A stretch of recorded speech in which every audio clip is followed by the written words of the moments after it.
आजकल की लड़कियां क्यों घर से भाग रही हैं दोस्तों, सुनो इस बयान को। मौलाना जर्जीस की आवाज़ में बहुत ही ज़बरदस्त बयान। कि एक गांव में कोई लड़का उसी गांव की किसी लड़की को लेकर भाग गया। 2-4 दिन के बाद पकड़ गए, गांव वापस आए। अब लड़की का बाप रोता है, ओ मेरी लड़की तो इज्जत लुट गई, बर्बाद हो गई, मुंह दिखाने के लायक नहीं है। अब जोर डाला जाता है गांव की तरफ से कि तू लेके भागा था, चल अब शादी करो उसके साथ। ये गांव की तरफ से फैसला होता है, शादी करो उसके साथ। और वो लड़का तैयार नहीं है शादी करने के लिए। वो लड़का कह रहा भाई शादी की तो कोई बात ही नहीं हुई थी। अब ये लड़की का बाप कह रहा है ये लड़का लेके भाग गया मेरी लड़की को। अब मेरी लड़की तो बदनाम हो गई, कुछ हुआ हो या ना हुआ हो, लेकिन बदनाम तो हम हो गए। कौन मेरी लड़की से शादी करेगा?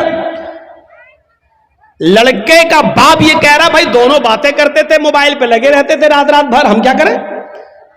लड़का कह रहा हम शादी क्यों करें, शादी की कोई बात ही नहीं हुई है इससे हमारी। ठीक है हम भगा के ले गए तो तुम्हारे घर थोड़ी घुस के ले गए थे हम। फोन पे बात हुई, फला जगह तुम आ जाओ, हम भी फला जगह चल रहे हैं, मोटरसाइकिल लेके आ जाएंगे। हम वहां मौजूद थे, ये आ गई, हम लेके भाग गए। अब गांव में जो सरपंच होते, मुखिया लोग, सुनो, अगर यहां पर भी ऐसा होता है तो सुन ले इस गांव का मुखिया और सरदार, कयामत के दिन तुम्हें भी गवाही देना पड़ेगी और अल्लाह के सामने तुम्हें भी जवाब देना पड़ेगा। अब क्या होता है, अच्छा ठीक है तू शादी नहीं करेगा, नहीं, अब उस लड़की का तो इज्जत खराब हो गई, हाँ तो क्या हुआ, चल 5 लाख रुपए जुर्माना देगा लड़का वाला लड़की को। अबे तेरे बाप का फैसला है?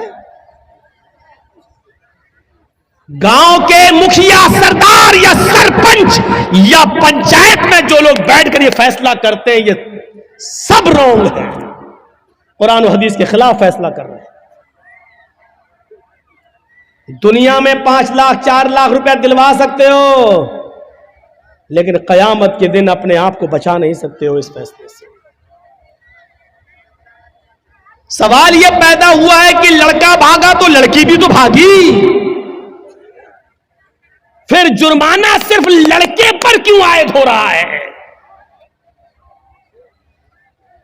और लड़के का पैसा 4 लाख 5 लाख रुपए आप लड़की को और उसके बाप को दिला देते हैं, ये कहां की इंसानियत है? जबकि कुरान ये कह रहा है अज़्ज़ानियतु वज़्ज़ानी फजलिदू कुल्ल वाहिदतिन मिनहुमा मियता जल्दा। जिना करने की, बदकारी की शुरुआत लड़के की तरफ से पहले नहीं, लड़की की तरफ से पहले होती है। भागने और भगाने की शुरुआत लड़के की तरफ से नहीं, लड़की की तरफ से पहले होती है।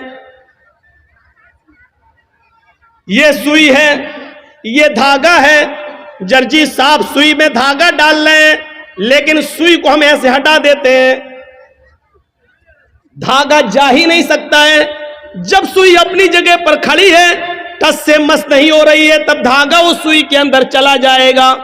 ये साफ सरी दलील है, अगर लड़की अपने आप को बचाए तो लड़का कभी उसके साथ जिना कर ही नहीं सकता। मौलवी जर्जीस की बात इंडियन कानून के खिलाफ है, लेकिन कुरान और हदीस की रोशनी में है। जिना की शुरुआत अगर लड़की भागने के लिए तैयारी ना हो तो लड़का भगा ही नहीं सकता है, लड़की भागती नहीं। सवाल है साहब मेरा लड़का, तुम्हारा लड़का मेरी लड़की भगा के ले गया, तू तो 18 साल तक पालता रहा, फिर तू अपनी अलमारी भी नहीं बचा सका, वो पैसा भी लेके भाग गई और सोना भी लेके चली गई, जेवर भी लेके चली गई।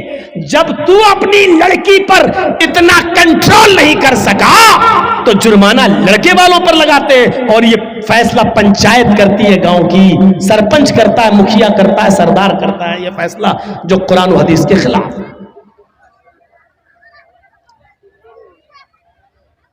शादी हो सकती है या नहीं वो एक अलग मसला है, वो अलग जाने दीजिए। सवाल यह है क्या जुर्माना लड़के के ऊपर आयद होगा, जबकि भागने में दोनों ने बराबर बराबर की भागीदारी ली है। कोई लड़का जबरदस्ती घर में घुसकर लेकर तो नहीं गया था, आपकी लड़की भी घर से निकली, लड़का भी निकला, दोनों निकले, एक हफ्ता गायब रहे, फिर आए। वो एक अलग मसला है। लिहाजा जुर्माना आयद होना चाहिए तो दोनों पर होना चाहिए, कोड़े पड़ना चाहिए तो दोनों पे पड़ना चाहिए, संसार होना चाहिए तो दोनों को होना चाहिए, अगर सजा मिलनी चाहिए तो दोनों को बराबर बराबर मिलनी चाहिए। आप यहां लड़के पर 5 लाख 2 लाख